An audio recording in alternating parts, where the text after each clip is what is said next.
महाभारत के युद्ध में एक पल ऐसा भी आया था जब महारथी कर्ण की मौत अर्जुन के तीरों से नहीं बल्कि साक्षात हनुमान जी के क्रोध से होने वाली थी। क्या आप जानते हैं कि अर्जुन के रथ की ध्वजा पर बैठे शांतिप्रिय हनुमान आखिर इतने क्रोधित क्यों हो गए थे कि उनकी एक हुंकार से पूरा कुरुक्षेत्र कांप उठा था। अगर उस दिन स्वयं भगवान श्री कृष्ण ने उन्हें न रोका होता तो शायद महाभारत का इतिहास उसी क्षण खत्म हो गया होता। कुरुक्षेत्र का महासंग्राम अपने चरम पर था। कर्ण और अर्जुन के बीच ऐसा भयंकर युद्ध चल रहा था मानो प्रलय आ गई हो। कर्ण अपने विजय रथ पर सवार होकर अर्जुन पर विनाशकारी बाणों की वर्षा कर रहे थे, लेकिन तभी एक अनर्थ हो गया। कर्ण के धनुष से निकले कुछ अचूक बाण सीधे रथ हाँक रहे श्री कृष्ण को जा लगे। उन बाणों के प्रहार से माधव का दिव्य कवच कटकर गिर गया और उनके अंगों पर घाव हो गए। अर्जुन के रथ की ध्वजा पर अदृश्य रूप में विराजमान साक्षात रुद्रावतार हनुमान जी से अपने आराध्य का यह कष्ट देखा नहीं गया। जिस प्रभु श्री राम के लिए उन्होंने लंका जला दी थी, आज उन्हीं के अवतार श्री कृष्ण को लहूलुहान देखकर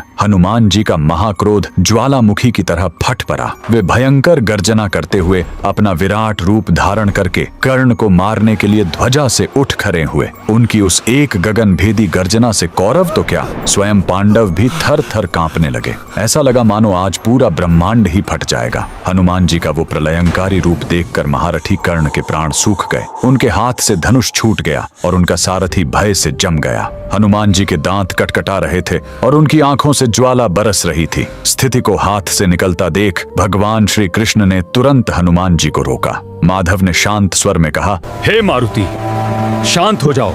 अगर तुम क्रोध में भरकर कर्ण को कुछ क्षण और ऐसे ही देखते रहें तो ये महारथी यहीं खंडित होकर भस्म हो जाएगा। हे पवन पुत्र, ये तुम्हारा त्रेता युग नहीं बल्कि द्वापर युग है।